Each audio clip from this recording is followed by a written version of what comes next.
제가 직접 장례식을 집전하거나 혹은 좁은 차 장례식장을 방문할 때마다 느끼는 점 한 가지 있습니다. 장례식장에서 일하시는 분들은 그 누구의 죽음 앞에서도 실제로 슬픔을 보이는 경우는 거의 없다는 것입니다. 그래서 미국의 소설가였던 마크 트웨인은 이런 말까지 남겼습니다.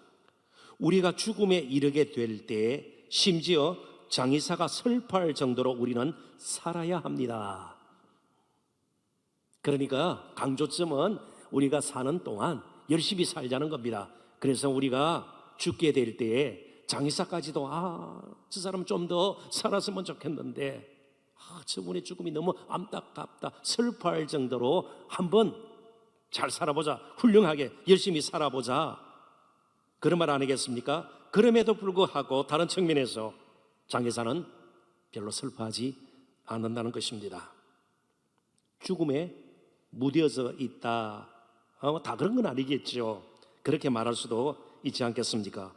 예수님을 십자가에 못 박았던 로마 군인들도 마찬가지였습니다. 십자가형을 집행하는 것은 그들에게 특별한 일이 아니었습니다. 특별한 군병들만 하는 일도 사실은 아니었습니다. 명령받은 대로 늘 해왔던 일입니다. 물론 산 사람을 십자가로 못 박아서 죽인다는 것은 결코 유쾌한 일이 아닙니다. 끔찍한 일이죠. 그래서 그들에게도 순환 근무라는 것이 있었습니다. 일정 기간 십자가형을 집행하고 또 이어지는 일들을 하다가 나중에는 다른 곳으로 배치가 되는 겁니다. 그만큼 사실은 십자가형을 집행하는 것은 좋은 일은 아니죠. 그런데 아무튼 생각지도 못했던 일이 일어납니다. 예수님께서 숨을 거두시자 그날 십자가형을 집행하는 일에 총괄을 담당했던 책임자였던 로마 백부장, 100명의 부하를 거느린 장교라 볼 수 있지 않습니까? 이 로마 백부장이 뜻밖의 고백을 한 것입니다. 그게 오늘 본문의 내용이에요. 본문 39절을 다시 한번 보도록 하겠습니다. 예수를 향하여 섰던 백부장이 그렇게 숨지심을 보고 이르되 이 사람은 진실로 하나님의 아들이었도다 하더라. 여기 예수를 향하여 섰던 이런 표현이 나오지 않습니까? 이 말은 문자적으로 정면에서 예수를 마주 대하여 보았던 그런 뜻입니다. 그러니까 이 백부장이 유달리 예수님께서 십자가 못 박힌 채로 숨지는 것을 마주보고 정면으로 바라보고 있었던 것입니다. 백부장은 예수님의 마지막 모습을 보았습니다. 요즘 말로 예수님의 임종을 한 것입니다. 그리고 나서 그냥 이런 고백이 터져 나온 것입니다. 이 사람은 진실로 하나님의 아들이었도다. 성경에 기록될 정도면 현장에 있던 예수님을 따랐던 사람들의 귀에도 들렸을 것입니다. 그리고 전해 내려와서 결국은 마가복음 혹은 다른 복음서에 기록이 되지 않았겠습니까? 마음속으로 한 것이 아닙니다. 이 사람은 진실로 하나님의 아들이었도다. 마치 우리가 사도신경으로 우리의 신앙을 고백하듯이 이 이방인 장교의 입에서 예수님을 하나님의 아들이라고 고백하는 신앙 고백이 터져 나온 겁니다. 좀 이상하지 않습니까? 백부장은 예수님께서 행하신 어떤 놀라운 기적을 보고 그런 고백을 한 것이 아닙니다. 그의 눈앞에는 초라하게 처참하게 십자가에 못 박힌 채 죽어가는 유대인 남자가 보일 뿐이었습니다. 그리고 실제로 죽었습니다. 따라서 그의 고백은 눈으로부터 시작된 것이 아니라 마음으로부터 시작이 된 것입니다. 마음에서 터져 나오는 고백이다. 우리가 그렇게 분명히 이야기할 수가 있죠. 더욱이 로마 군의 장교로서 유대인 남자를, 그것도 로마가 통치하고 있던 거대한 나라의 한 변방 저 주변에 팔레스타인, 거기도 산골 마을 나사렛에서 온 한 유대인 남자의 죽음을 보면서 하나님의 아들로 부르는 것은 너무나도 이상한 일이었고, 또 다른 측면에서는 상당히 위험한 일이었음을 우리는 기억할 필요가 있습니다. 왜냐하면 당시 로마 황제인 가이사만이 신의 아들로 불려졌기 때문입니다. 주라는 말도 마찬가지죠.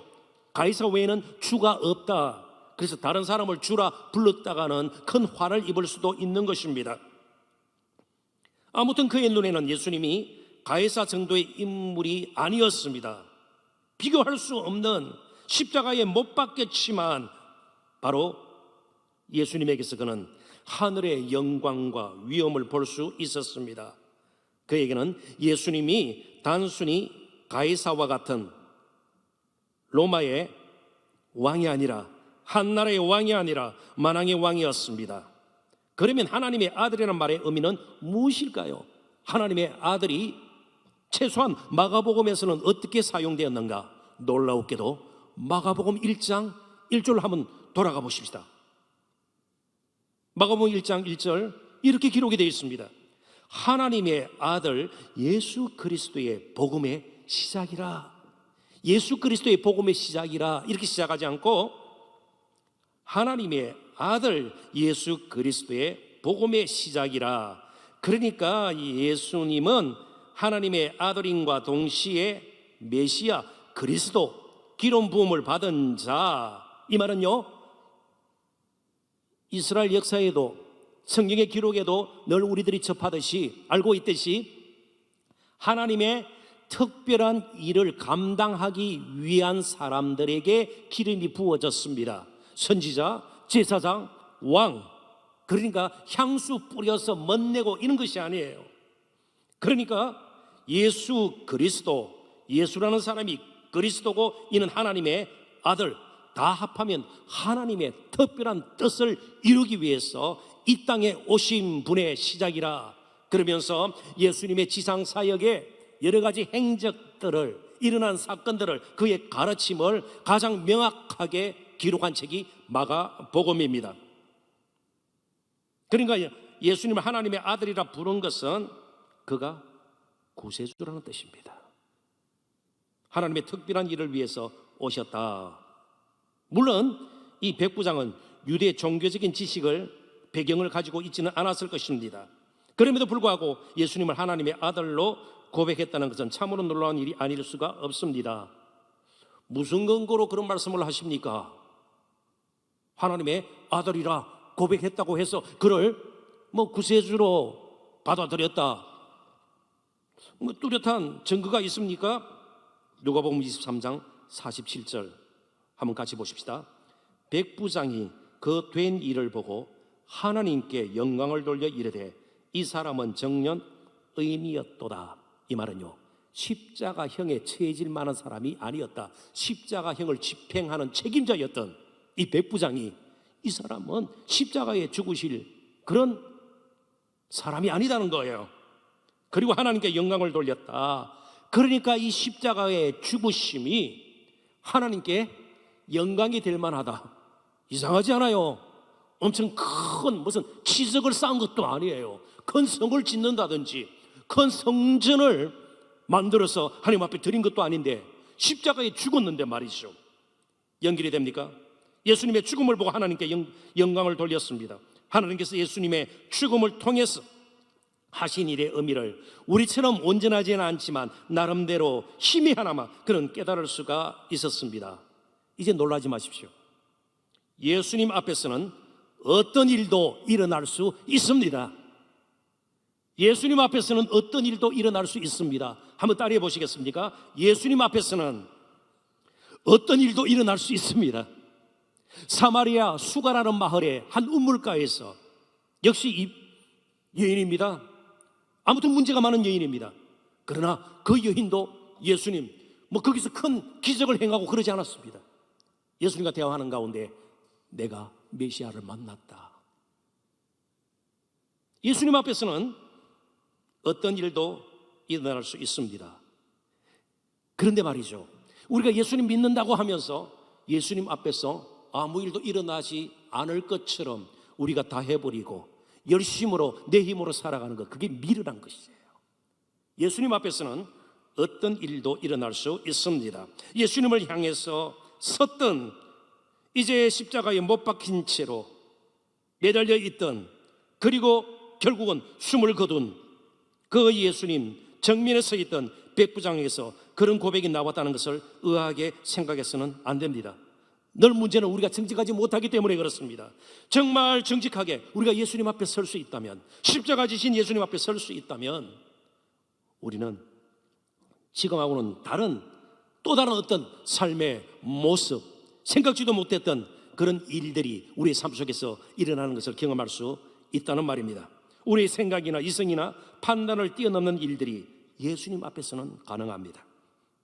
자, 그러면 더 쉬운 예를 들어보십시다. 우리 자신을 생각해 보십시오. 백부장 잠시 접고 말이죠.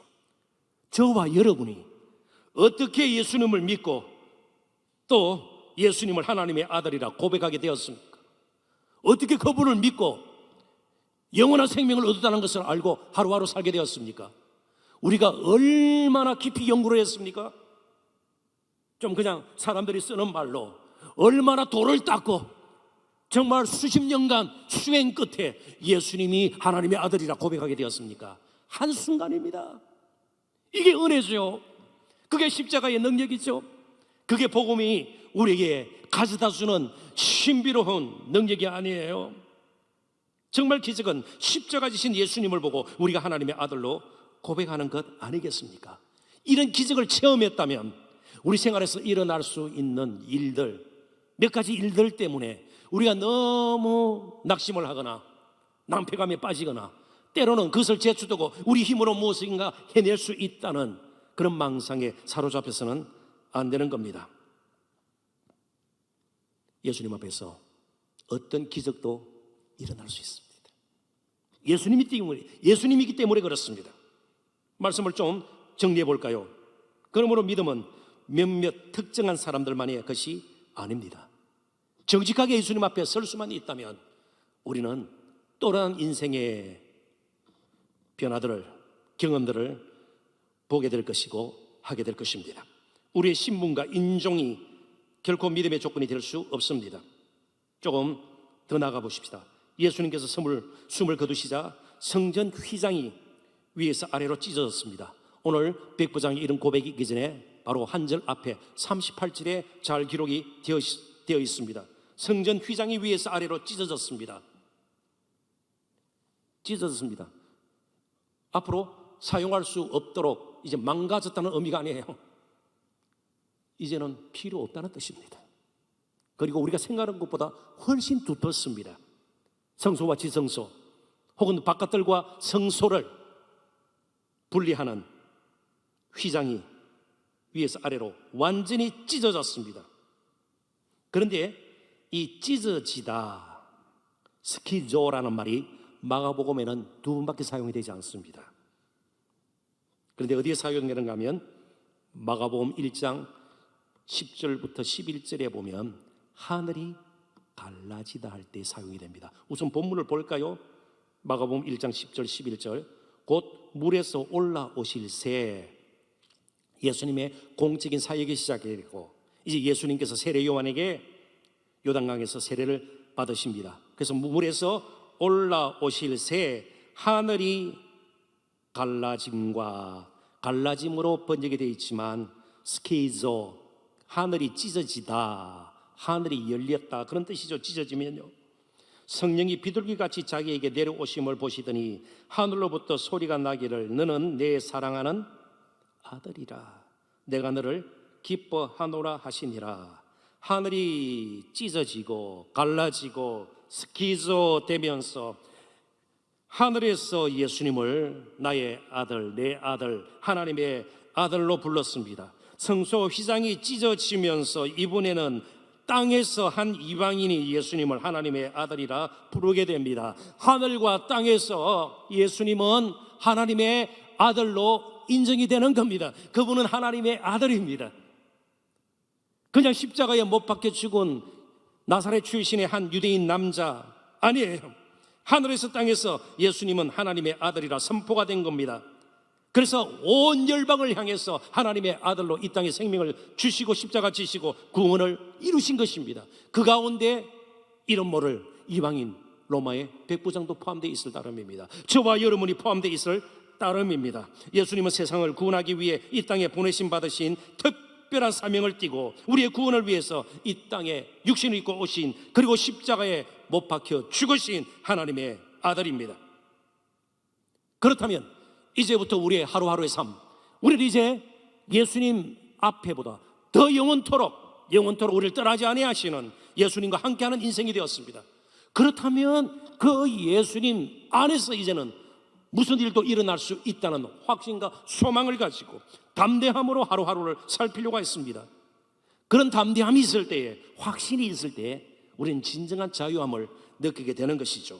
자신의 생명을 십자가에서 내어주신 우리의 진정한 구주, 만왕의 왕, 온 역사의 중심이 되시는 하나님의 아들 예수 그리스도, 그분을 우리는 한 주간 계속 묵상했습니다. 이제 우리 모두는 성소의 휘장이 찢어진 것처럼 십자가에서 찢어진 몸으로 우리의 구원을 완성하신 그 예수 그리스도의 아름다운 이름을 의지해서 하나님의 보좌 앞으로 나가게 되었습니다. 그래서 오늘 밤도 저희들은 금요 성령 집회로, 기도회로 모인 것 아니겠습니까? 예수님 앞에서, 예수님 안에서 예수님과 함께라면 어떤 일도 일어날 수 있습니다. 바로 찢어진 휘장이셨던, 몸 찢어 우리를 하나님 앞으로 인도하셨던 예수님을 그리면서 히브리서 기자는 이렇게 예수님의 죽으심을 우리에게 가르쳐 주고 있습니다. 그 말씀을 인용하고 말씀을 맺겠습니다. 히브리서 10장 19절 20절입니다. 그러므로 형제들아, 우리가 예수의 피를 힘입어 성소에 들어갈 담력을 얻었나니 그 길은 우리를 위하여 휘장 가운데로 일어놓으신 새로운 살 길이요, 휘장은 그의 육체니라. 아멘.